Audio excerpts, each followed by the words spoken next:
Ce journal vous est offert par Orange.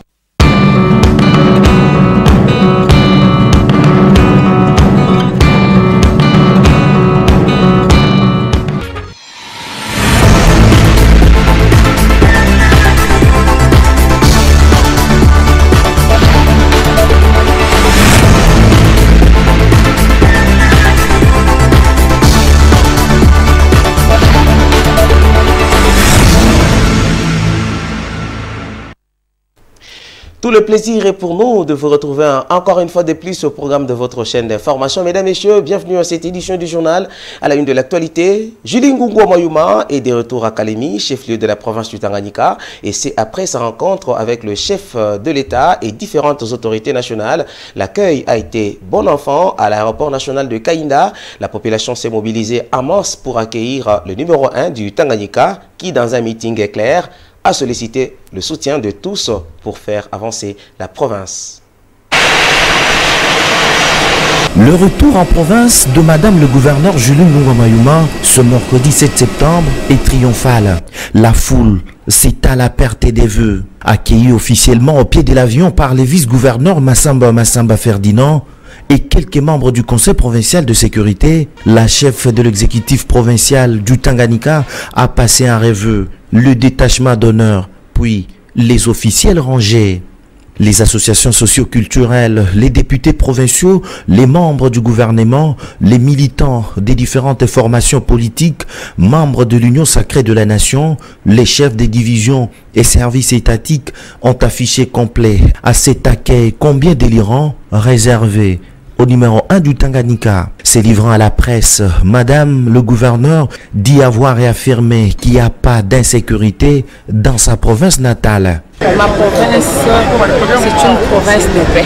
Et je pense que cette histoire-là d'insécurité, moi je dis non en tant qu'autorité.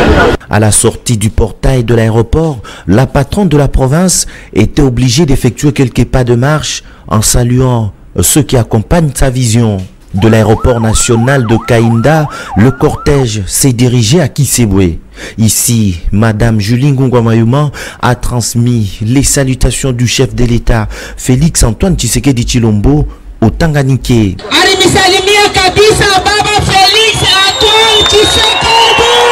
Par cette même occasion, Julie Ngungu Mayuma a, à travers ce meeting éclair, remercié toute la population qui est venue en grand nombre à cet accueil. Une fois de plus, Julie Ngungu Mayuma sollicite davantage le soutien de tous pour que les développements de la province aillent de l'avant.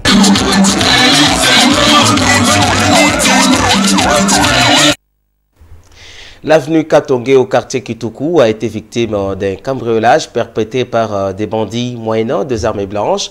2 maisons ont été volées dans la nuit du mardi 6 au mercredi 7 septembre 2022 où ces hors-la-loi ont pu emporter une somme importante d'argent tout en blessant les victimes. Georges Dégustener. 2 maisons sur avenue Katongé au quartier Kituku ont été la cible d'un cambriolage effectué par 2 voleurs non autrement identifiés dans la nuit du mardi au mercredi 7 septembre 2022. D'après les informations fournies par la victime, ils étaient au total 12 gangsters munis de armes blanches et ont réussi à franchir la porte de la maison du chef des blocs, Mwenge Ferdinand, et ayant emporté une somme équivalente à 300 000 francs congolais tout en blessant légèrement les propriétaires de la maison. Comme cela ne suffisait, libres qu'ils étaient à cette heure-là, ils ont aussi tenté de voler dans la maison de son fils. N'ayant pas cédé aux menaces, un coup de machette lui a été administré au poignet et transféré d'urgence à l'hôpital.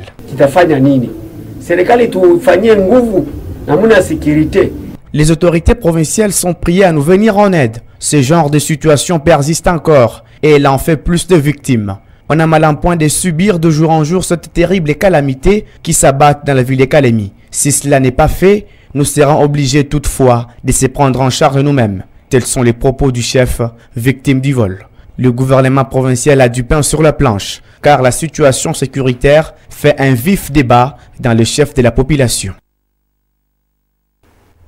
Une moto qui transportait de passagers en provenance de Kalemi était tombée ce mardi dernier dans une embuscade tendue par des coupeurs de route supposés, à 4 km de Mapanda au village Maïla sur l'axe Kalemi-Bendera. D'après les informations livrées par l'un des habitants de la localité de Bendera, que vous écouterez bien sûr dans nos prochaines éditions, ces coupeurs de route ont réussi à importer des téléphones et des motopompes.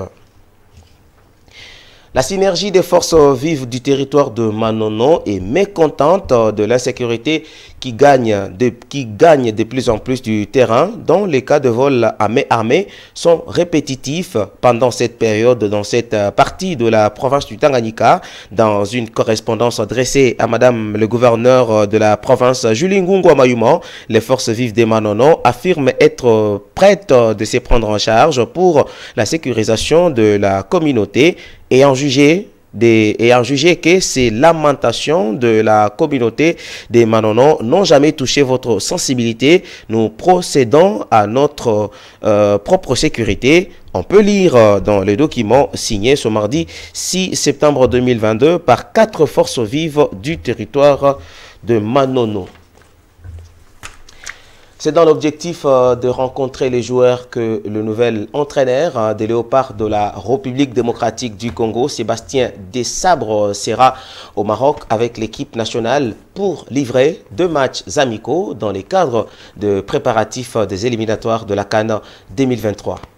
La République démocratique du Congo disputera 2 matchs amicaux contre le Burkina Faso le 23 et la Sierra Leone le 27 septembre prochain en vue de préparer les prochaines rencontres des éliminatoires de la CAN 2023. Les Léopards qui comptent 0,2 en 2 sorties recevront les Mauritaniens leaders du groupe L 4 points plus 3 et vice-versa en mars 2023. Ce stage permettra également au nouveau patron du staff technique des Léopards, Sébastien Desabre, de rencontrer les joueurs. Par ailleurs, la publication de la liste des joueurs retenus pour cette mise au vert le jeudi 15 septembre 2022 via le site internet de la FECOFA. En outre, Sébastien Desabre a publié ce mardi 6 septembre la composition du staff technique de Léopard Senior A. Ce staff technique se représente comme suit: manager sélectionneur Sébastien Desabre, sélectionneur adjoint 1 Raphaël Amidi, sélectionneur adjoint 2 Pamphile Miayo, préparateur physique Jérôme D'Antonio,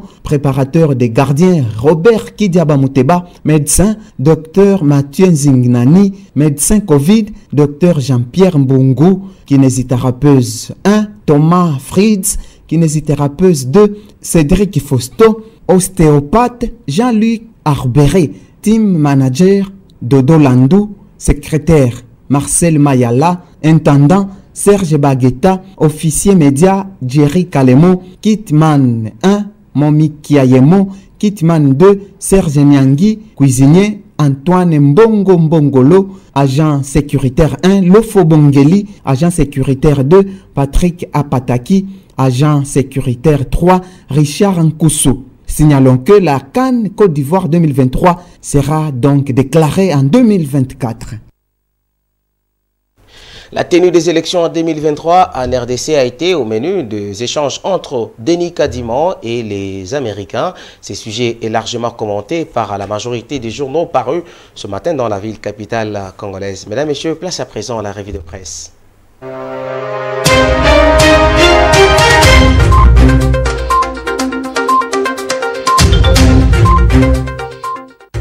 L'échange autour des joutes électorales de 2023 en RDC entre Denis Kadiman et la chargée d'affaires à l'ambassade des États-Unis a captivé l'attention de plusieurs journaux qui nous ont paru ce matin. Mesdames et messieurs, le journal des journaux. À ce sujet, Kinfo.ca titre en sa manchette « Élection 2023 ». Denis Kadiman en échange avec Stéphanie Milei. Le président de la Commission électorale nationale indépendante, Denis Kadiman, a échangé avec Stéphanie Milei, chargée d'affaires à l'ambassade des États-Unis en RDC, qu'accompagnait John Dunlop, directeur des missions à l'USAID. À l'issue de cette audience, précise ce quotidien, la chargée d'affaires a fait savoir que leur entretien a tourné essentiellement sur l'organisation des élections en 2023 et l'accompagnement des États-Unis. Nous venons d'avoir une réunion avec le président Denis Kadima. Nous sommes très satisfaits de cette réunion. Elle était à la fois productive et fructueuse. Nous avons parlé des élections et du programme pour la préparation des élections. Nous continuerons à nous réunir de façon régulière pour parler des préparatifs des élections. Profitant de l'occasion, la diplomate américaine a apporté la lumière sur les prétendues sanctions américaines contre le président Denis Kadima. D'après elle, il n'y a pas de sanctions en gestation contre Kadima. Nous n'avons pas d'informations au sujet de ces sanctions. Nous ne savons d'où cela provient et nous n'allons pas nous attarder sur ces sujets, a-t-elle précisé, conclut KInfo.ca. Le journal 7sur7.cd change de chapitre et écrit en sa une, nommé administrateur au FPI, Abigail Wanzambi promet d'apporter sa contribution au développement du pays. La nouvelle administrateur du Fonds de promotion de l'industrie FPI, Abigail Wanzambi Lusambo, remercie le chef de l'État pour sa nomination depuis le 3 septembre 2022 au sein de cette agence. Ce jeune cadre de l'Union pour la démocratie et le progrès social, UDPS en sigle, l'a dit lors d'une interview accordée à 7sur7.cd ce mardi 6 septembre à la suite de la nomination.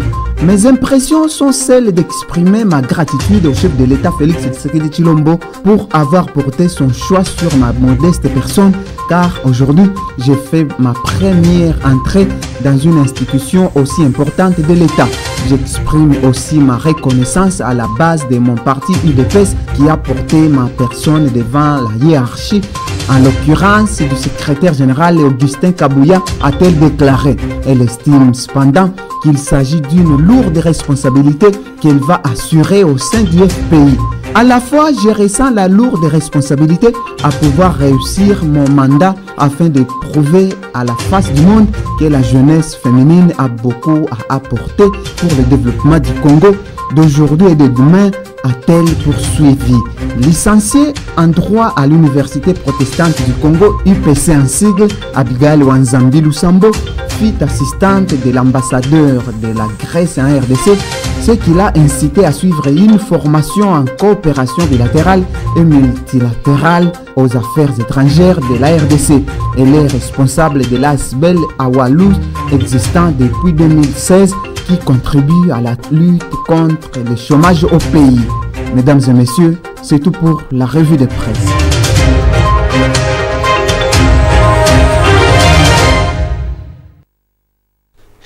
Annick Moumatuité à la réalisation, mesdames et messieurs. Ce journal est complètement terminé. Merci à vous de l'avoir suivi. Restez pour la suite de nos programmes. Je vous retrouve pour une nouvelle édition. Mais suivez-nous encore sur la page YouTube RTGT Kalemi. À très bientôt.